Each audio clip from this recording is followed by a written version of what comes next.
الوصفة اللي هتخليكي دايما شباب على طول. مهما كان عمرك هتفضلي 18 سنة، يعني هتبقي تيتا شباب.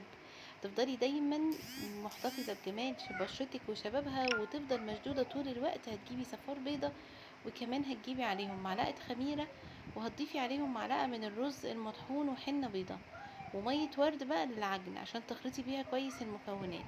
وهتضيفي كمان عشان النعومة والنضارة وتجديد البشرة، وكمان منع وتكون الحبوب في البشرة، معلقة العسل. قلبي بقى كده كويس قوي قوي لغاية ما توصلي للقوام اللي هتشوفيه معايا ده. اغسلي بشرتك غسلة نظيفة ونشفيها كويس جدا، وبعدين افردي الماسك ده على البشرة بالكامل، وسيبيه بالظبط 20 دقيقة لنص ساعة. ابعدي عن منطقة الأنف وركزي على الأماكن اللي عندك فيها خطوط وتجاعيد، وانسي بعد كده انك انت تبقي تيتا. هتبقي تيتا بس تيتا صغيرة. عجبتك وصفتي النهاردة؟